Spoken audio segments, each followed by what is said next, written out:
Well, good morning, good afternoon, good evening, depending if you're in the room, you're watching the replay, or you're in your hotel room streaming with an ice pack on your head. Thank you very much for joining us today, Jamf Nation. I'm really excited. My name is Pascal Budd. These kind of sessions are always the best for me. It's your stories about how you're helping your colleagues bring the Apple experience to work every day. So I'm going to introduce Mark and Jason from Eli Lilly in just a second, a centuries-old organisation who have some amazing foundations. But before I do, my only role is to remind you to use the Q&A application. So 3 days in, I think we're all used to it. But remember to upvote as well, and we can have some fantastic Q&A at the end. So thank you very much, and welcome to Mark and Jason. Thanks, guys.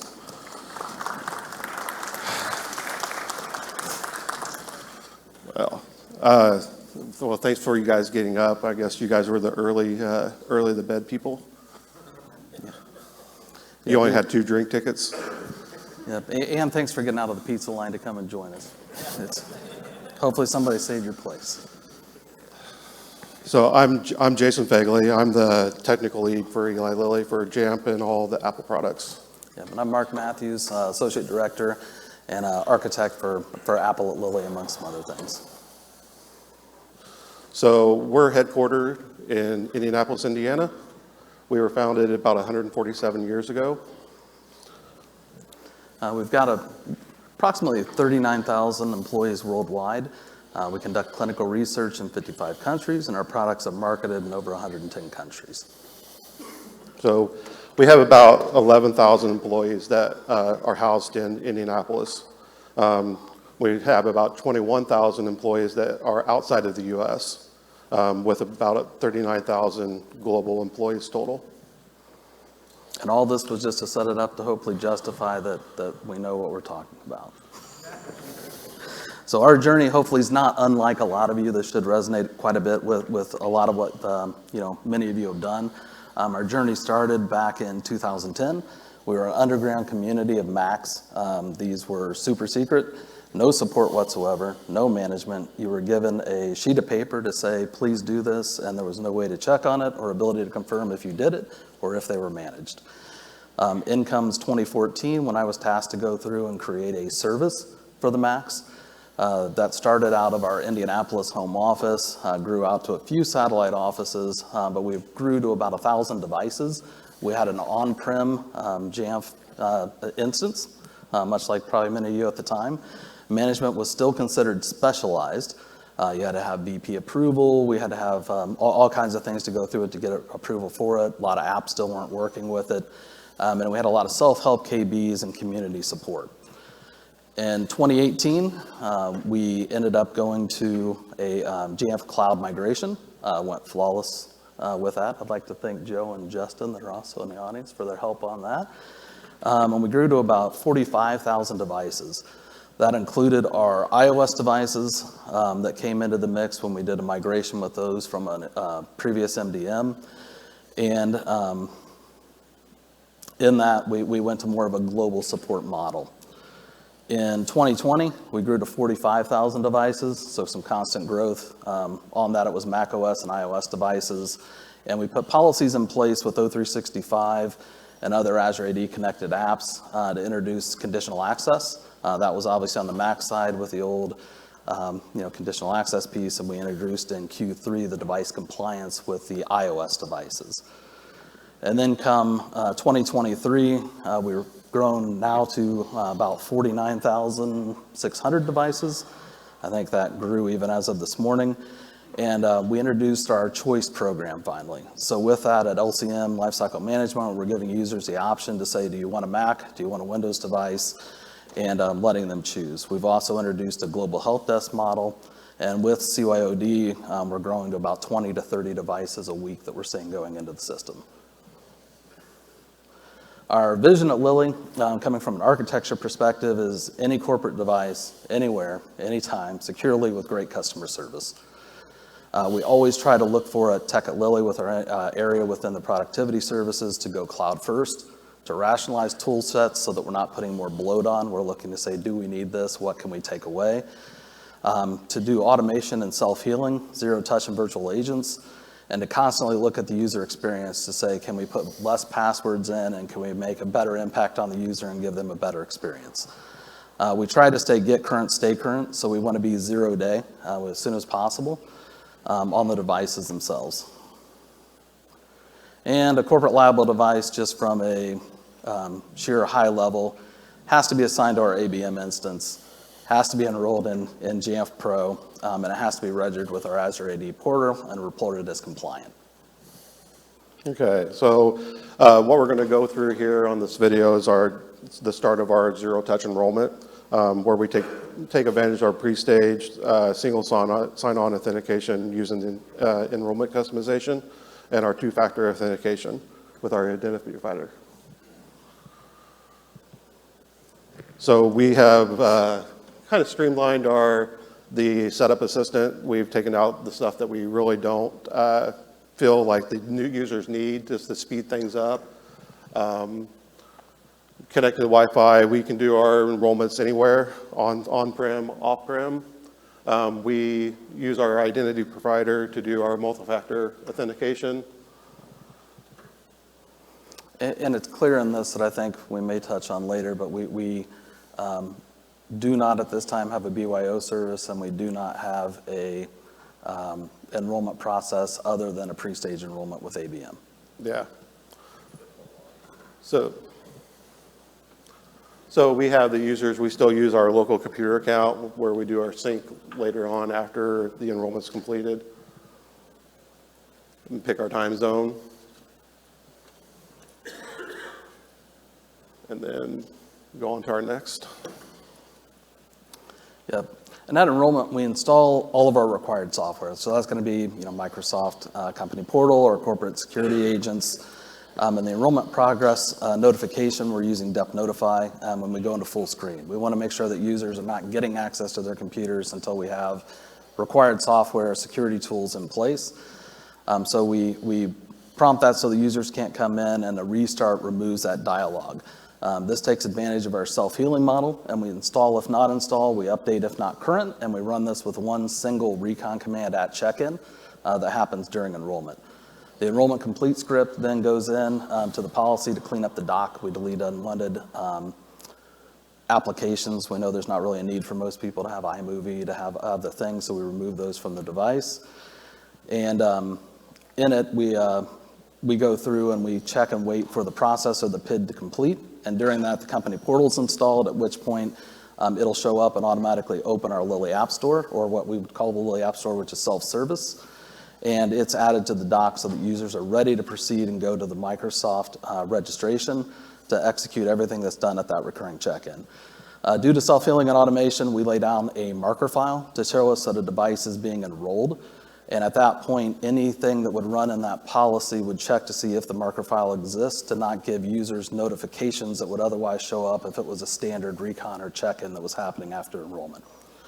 That file's removed and cleaned up at the enrollment complete, and then the document is restarted at that time, at which point they would get prompted for file vault and see our acceptable use policies and continue in. Admittedly, these were sped up. We're not that good. An enrollment takes about 10, 12 minutes on average, which is still pretty good when we're delivering everything immediately at the right time, versus what some of our other colleagues are doing within Windows. We're not doing PPKGs. We can change what version of the software you're going to get right now. He may get the previous version. The next enroller is going to get the updated versions. And at login, as I had mentioned in the previous slide, the Lilly App Store self-service is going to open. We're then going to ask, as part of our guide, that users go in and register with Microsoft AD. This goes in and takes advantage of the conditional access policy so that users have access to the corporate network and O365 applications. Until both are registered and it's showing up as compliant within AD, they're not going to have access to any of our Microsoft stack or the network.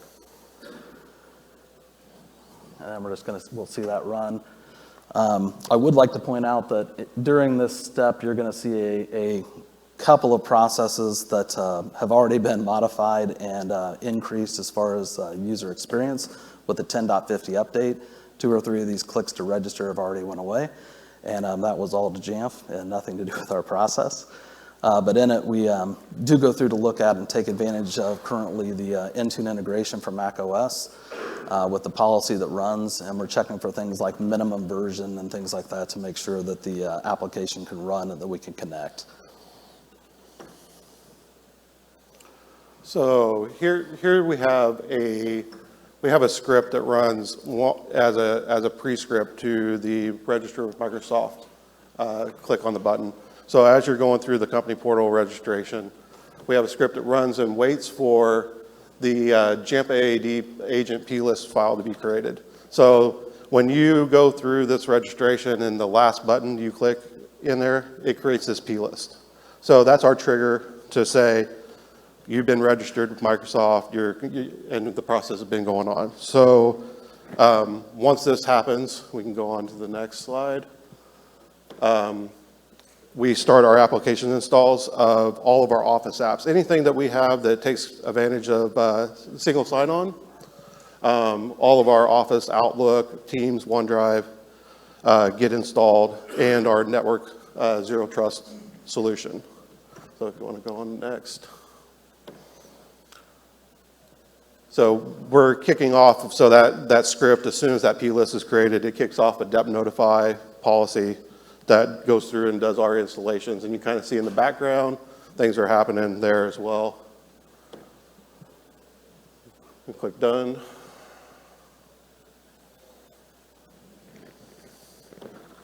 So after that, if you go to the next slide. So next, after the registration has been completed and all the apps have been downloaded, the users have the ability now to go into Outlook, Teams, and OneDrive to set up their configuration. So on the next video, we'll show that process. So they get it right on their window. They're going to have OneDrive. They're going to pick their address, their email address, and it'll run through the setup without having to have them sign in. And same thing with Outlook. So on the Outlook side, we still have one on-prem tenant in our Outlook environment. So we have one Exchange. So we have to go through and select the Office 365. Once we get rid of that tenant, this will get automated even more. Yeah, and all this is taking advantage of using the Microsoft single sign-on extension with allowed email domains and everything that we can do to try to increase the user experience with allowed domains and allowed apps. So our goal here is to, really limit the number of times the user has to log in, or use their username and password. Just to have that happen, and we use some of the UI going in, like the support and passing email. So if you saw that, we do the pass of the email address through. So yeah, go so next. The default email address domain within that preference file. So what we see a lot around Lilly is we see a quote from Colonel Eli Lilly, which was our founder, essentially says, take what you find here and make it better and better. And with that in mind, we're always trying to look at where we can increase user experience, where we can automate, where we can make things better for our end users, better for our scientists, better for our employees to be able to do their work more efficiently. So with what's next, and this has changed dramatically since we've even been here, we're moving forward to the device compliance component, moving away from that legacy API for conditional access for macOS. And what we've done on that is we know from Jamf, we know from our support team this works well. We have multiple environments in our premium cloud. So we are building out a project server to look at doing device compliance. We're looking at moving into cloud identity to move away from our LDAP that we're using for scoping and for limitations. So we just want another controlled environment that we can go through and test that. So on Monday, we'll be moving to the device compliance as soon as we get back and back in the office. And that's going to really increase for us the calculations that we're seeing on compliance. Right now, there is a lag between that. Getting that into Jamf with this new system is going to tremendously speed that up and speed up the check-ins. We also look at where we can increase and use the single sign-on extension for apps that may not use MSOL, so that we can go in and we can make that benefit better for the user, that they're not getting password fatigue and constantly having to do setup, and that we can realize here's what the device is, here's what the user is, and here's how we can make this simpler for you.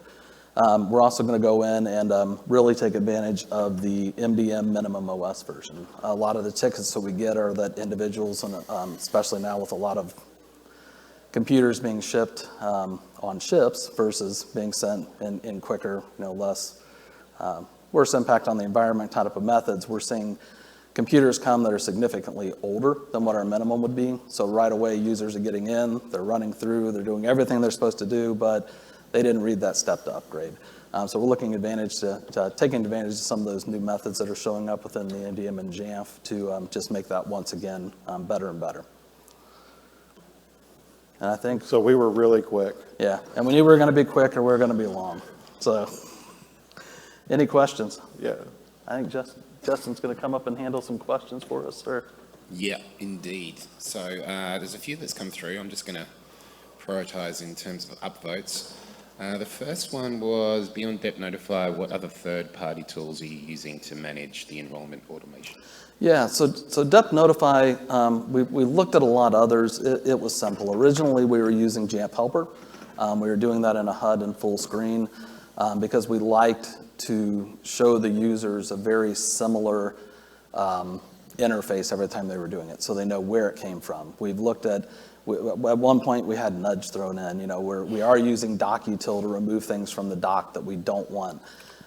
We have kind of a general just thing that we do that we say that if we install through self-service, we're going to use that, add it to the dock, and then we set it and forget it. If a user removes it from the dock, that's the user's choice, and we're going to move on. Aside from that, there's not a lot of the third party that we really use for our enrollment. Most of that's in our scripting method that we've done to say we're laying down a marker file, we're using Jamf Helper for notifications to the user. We use that to, when users haven't updated, to nag them and to kind of tell them to do things. But again, we're utilizing the same policies to go through and do that through scripting to say the marker file's here, don't put a prompt up because no one's there to click it and to move on, and kind of using that logic to kind of pass through. So a lot of scripting on what we're doing. Awesome. Thanks, gents. There's a few people looking for a job, possibly. It says, given your size, how many Jamf admins are at Lilly? Additionally, how many overall people support Apple devices? Sure. So I'll start that. So when we started, me. On the mobile side, when we were using another MDM, I want to say that they had 5. Yeah. As we've moved into this and we've merged teams now, which make this significantly better, we have really, I would say still 2 employee admins. We have a few offshore that are helping out primarily with tier 1, tier 2 type questions. We then have a app dev team because we do have, and you could look back in at Brian Mark and Greg Francis' presentation last year on some of our in-house apps for our mobility at work and things that it's doing that are doing some development. And then we'll have a product owner and some newer college hires that are coming through and helping us with some of the user experience and like what we would call IT on point, similar to like a Genius Bar kind of assistance for KBs and communications and things like that. So relatively small team, I would still say with all in, we're 6 compared to what we would have on, a Windows equivalent side that I could not even tell you the number. Yeah, wow, okay, thank you. Next one, got a couple of votes. What did you have to do in Azure to streamline the integration? In Azure, to streamline the integration, nothing. Jamf's documented out, very well, obviously, that initial integration. As far as now, it's even easier that you're not even looking at the compliance rules. If most companies are like ours, we have little to no visibility or control over the Azure side or the blades within Intune. We can go in and we can delete objects, if we need to for support. We can look at compliance, but then we would have to initiate requests and get elevated access if we wanted to change conditional access policies. The rules that are set as far as what apps we see and what we don't are all coming from yet another team. So we're very, I don't want to say siloed, but we're separate as far as who owns those responsibilities. And now getting that really into device compliance with Jamf puts it more into our control, especially as we're looking at rapid security releases that we may want to say that a minimum version is X version of the iOS plus security release B. We can now do that where that didn't exist in another product, that we have to interface with to be able to go in and make that type of a restriction. The questions are coming in thick and fast. Next most popular one is based on the video that you put up. Can a user without a phone enroll? And does initial enrollment happen on corporate Wi-Fi or some kind of other enrollment network that you've built? So for enrollment with Wi-Fi? Well, part of it was, do they have to have a phone? We allow the installation of our 2FA or authenticator on contractor or personal devices. So users have to have a phone to be able to enroll or use 2FA within our company. As far as enrollment, again, it goes back to our any place, anytime, anywhere. It doesn't matter if you're on network, you're off network, you're at Starbucks, you're on the plane, or you're on his hotspot, you will enroll and you will get 100% of everything to get you onto our Zero Trust network, to get you the correct access and register with Azure AD and Jamf and get all of your access, all your apps. A couple of people interested on the self-healing. How does that work? Yeah, so we have a set of policies in place. So we have certain software and applications that are required that we want to make sure that the users always have on their devices, mainly like security tools. Same thing with Outlook, Teams, OneDrive. Those are things that we want to make sure they're stayed on the device. So we have policies on our installs that we scope out, like if you have it installed, you're excluded from the policy running. So on every check-in, if you don't have it, if you go in and delete one of your apps, that's required. On the next check-in, the Spark group's going to say, hey, you're not in this exclusion anymore because you don't have it installed. We're going to install it again. Yeah, and with that, it comes down to how we're setting up the, as you said, on the policies and smart groups. We tend to look at things, and if it's capable of doing it, we're going to do a configuration profile. If we look at the Microsoft stack, we're going to introduce MAU. We're going to take advantage of that every place we can, and to say, we install these apps on a new installation, we don't touch them again until that updates. Once Microsoft updates it, we'll go through and evaluate it, and we'll say on this type of an application, is there anything critical enough in the user interface that we need to update this within our JCDS so that new installations are getting the new install, or can we wait until our quarterly check to update? And on those types of apps, we set it and forget it. We let Mal take care of it. We let it update it. We're always releasing it immediately when it comes out. I'm on preview. I think Jason might be on the preview.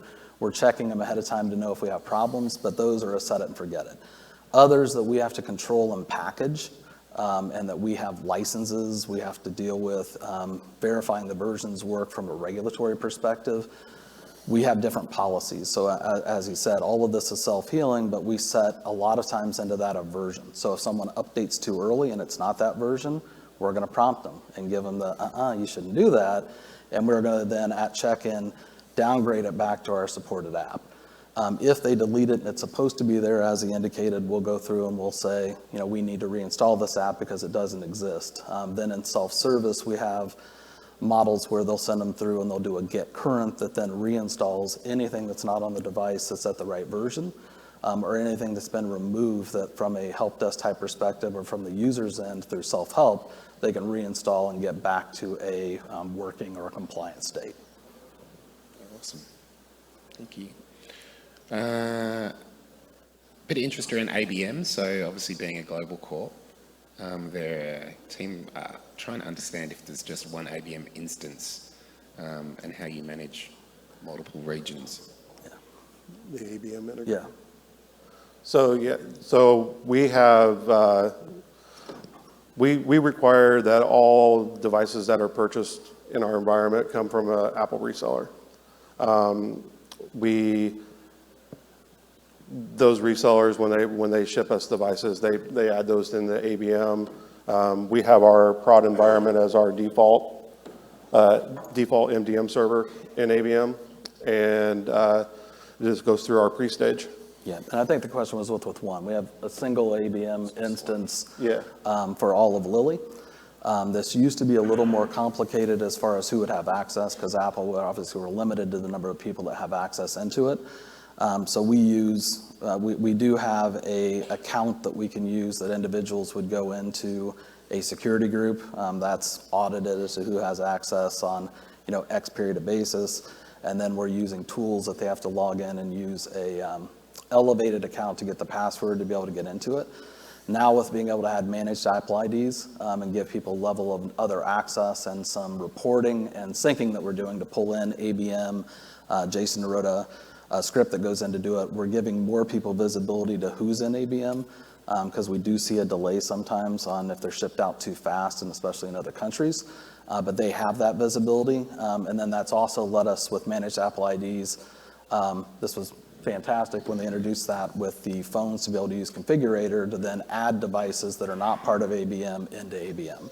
Yeah, we have a few countries, areas that there is no Apple reseller. So we still have our site services, our site leads that have the ability to use the Apple Configurator. Yeah, and we got around that with the managed Apple ID and the Configurator, and that was a tremendous help because otherwise we ran into problems in 2 or 3 countries. Awesome. Thanks, James. And we really should have talked longer because the questions are harder than the presentation. Yeah, they're still coming through. No, let's go. We got it. Yeah, keep going. So the next one from Anonymous. So you can decide how you want to answer this and how much information you want to give away. How many security agents do you have to install today? And do you have to install these for compliance purposes? Yeah. So yeah, we look at that and we grow our compliance every day. We're growing that differently on what we're using for compliance. Obviously, with what we're using, this isn't a secret, with the legacy conditional access, we're limited on what we can add from Intune for compliance, right? There's not a lot that's there. Moving that to Jamf and the device compliance, we can literally do anything we want. We can say it's this model. We have far greater breadth of what we can say indicates compliance. Part of my goal that I've been doing since 2010, before we even had the service and we took it, is that device rationalization that I talked about. Always looking at it to say, is this redundant? Can we consolidate? And can we use one process or one application instead of 10? At one point, we had 8, 9 security applications. We are now down to 2. So hopefully that answered that. Nice. A question on patch management. What are you using? Oh, so the patch management. We started using the patch management to monitor specific applications that comes down from our security team. So, like Google Chrome, Edge are huge CVE vulnerabilities all the time. It's weekly. And most of the security tools can't tell a difference between, that's what we normally get is Chrome's out of date. I'm like, no, that's Edge.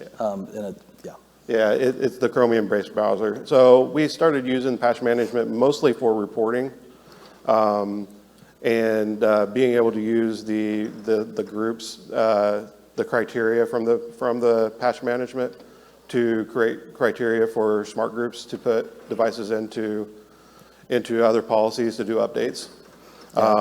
From a OS level, we use Jamf Notify, or the Jamf Helper, to do a notification to users for OS upgrades. So whenever we decide that we're going to greenlight an OS version, which we usually do within a 24 to 48 hours from the time of the release, we start with a a Jamf helper prompt to the user saying, we've greenlighted this version, feel free to go upgrade. And you have until this date to upgrade. And so daily, they'll just get the Jamf helper prompt, and they can hit OK. It'll take them into system preferences for software updates to do the update. Our users have been pretty well trained that when they see that, they do it. This last round of OS updates, we were at 80% compliant with the upgrades within 2 to 3 days. Yeah. And typically on software updates, that's been a journey in itself. We used to use the ignore update, that went away. We modified it and did a cached file and policies. Now with it, we're running the mass action, so we're using Jamf on this and giving options to ignore, and then we're hitting them with the you're good to go, putting that out in our social media forums for users to know that they're good to go and to green light it. We're in the process of building an app similar to what I had mentioned before for the Mac, similar to what we have for mobility, to tell people you have an update that's available. And we're looking forward to just the new software update enhancements that are coming out within Jamf and that Apple's releasing as well. Patch policy, again, because we leave the Apple App Store open. So if it's an app and you want to use BB Edit or you want to use Code Runner, I don't care. We make that available. We put those out. We give that up to you to use. It's Lilly licensed software that we really care about, or software that has to be required that we're pushing. So we tend to, instead of patch management, again, it's just our philosophy on update if, install if not install, update if not current, that we're setting those with versions, and we're handling that through Jamf just through how we do general policies in most cases. Patch management, Jason runs through a lot as he mentioned, when we get security requests so that we can send reports to them, we can show them compliance, we can see where it's at, we know what the current version is, and it just takes questions away from us. And then we can show, yes, Jamf pushed that, and here's where it's at and what's on the device. Cool. It's probably because of the timeline, I think, that you put up, but there's a question saying, what pushed you to migrate from Jamf on-premise to cloud? Yeah. It's quite early in your... Sure. So, again, during that time, it was me, and then one basically consultant or contractor that we had on site. So for us to, manage our gem infrastructure server, the ADCS, plus the Jamf servers that we had on-prem, we're a regulated environment. So any change that I go in and make, all the logging, that was just more responsibility and more things that fell on me. So if we could get rid of those, we could simplify and streamline the documentation I had, we could offboard this, and it went along with our architectural principles of cloud first, that we move this to Jamf, we move this to a trusted partner, and give them more of the, I'm no longer updating Jamf, I'm no longer updating everything else that goes along with that every time, and making sure it's right, and checking my backup and my recovery every 6 months, and burning the server down and rebuilding another one. That gave me time to focus on the customer, to focus on configuration profiles, new enhancements, and not do the server maintenance. And really, that was one of the smoothest transitions that we had. Happiest thing that we did, and moved, and it was literally turnkey, overnight done. Simple, yeah. Okay. So many questions. We could keep going on for a while. I think I'll take maybe 2 or 3 more. In your Zscaler setup, are you leveraging SSO extensions during provisioning? Yep. So we had that, and I could tell an interesting story on it that yes, we kind of got a little feedback that they don't use MSOL. I think I'm good. Okay, they don't use MSOL, and that we wouldn't be able to use single sign-on. So it was a kind of a bad experience earlier on. The users were prompted, we'd have to put in your credential.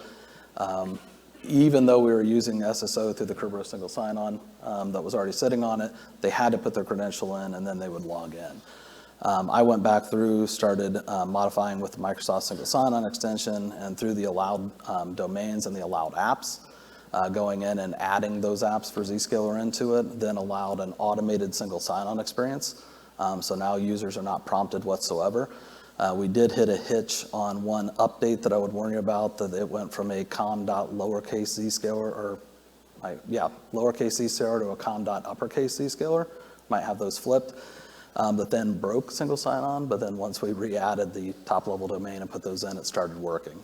Our manager just sent us through a big kind of kudos on this because he was active over in the UK where he was located at in a Teams meeting, got Zscaled. We're in the process of rolling this out, and I think as of today, the rest of IT went, and we're not real concerned. It's just going to go and work. But he was in the middle of a Teams call. Zscaler went onto his system. Everything flipped. ZTNA hit. Didn't drop the Teams call doing the bypasses we put in. Automatically was logged in, and other than the flash and the menu, had no idea that it went on this machine. So that works very well. This might be an opportunity to question the question or answer the question, but how do you address Windows-only applications? Yeah. You want to take that? What was it? Windows-only applications? So part of our department, we have our manager actually has two separate groups, or three separate groups. So he has our Mac and mobility side. He also has our client virtualization, and he has all of our software management team. So for Windows-only apps, we use Citrix for our for hosted applications or our virtual desktops. So if there is an app that is a Windows-only, the users have the ability to run the Citrix workspace. Yeah, and now we don't want persistent desktops, right? We're not saying by that use persistent desktops. We're truly saying to use the Citrix workspace and get in and use that where there's a gap. Also, back to our principles, we constantly look at that when an app comes in to first say, app comes into workplace services, are you asking for this for Windows, Mac, doesn't matter, but we say, does this work on X? Does this work on Y? If the answer is no, we try to drive them to, let's get it into Citrix to fill a gap, but then let's go back to the vendor to say, let's create something that's going to be device agnostic to go along with our architectural principles to try to do that. That's a slow burn. Doesn't always work in all cases. A lot of our areas, we know that we're dealing with education, we're dealing with research areas where some of these apps are what they are and there's very little support on it, but that's what they use. In a lot of the cases, those are Mac-based apps, so we've lucked out on that, I guess I would say, more than anything. But definitely virtualization is the route that we would look at going with that. Yeah, I think one of the biggest gaps that we see is the Excel add-ons. So Office apps that might have some add-ons that are available for the Windows version, but not for the Mac. Yeah. So that's some of the stuff that we have to kind of work through. We keep a list of all of the software that we know that's been used in Lilly that is not compatible, and we're working through all those to get more options for users. And as part of our onboarding or LCM, users CA, make sure your app works. You can get a loaner to test your apps to make sure they work in your workflow. And then also it leads them out to the KB that he was talking about with the known limitations. There aren't many, but like you said, we continue to push and to say under Microsoft, can we have feature parity between this? Even through administrative assistants, that are coming in and they manage tons of people's rooms. We always kind of tell them, check and make sure that, what you're doing works, because otherwise we just know rooms, resources, managing those is different from, platform A to platform B. I heard the other room start clapping, so we're off the hook. Need to wrap up, gents. Thank you so much for your time. Thanks. There are so many questions that have been unanswered.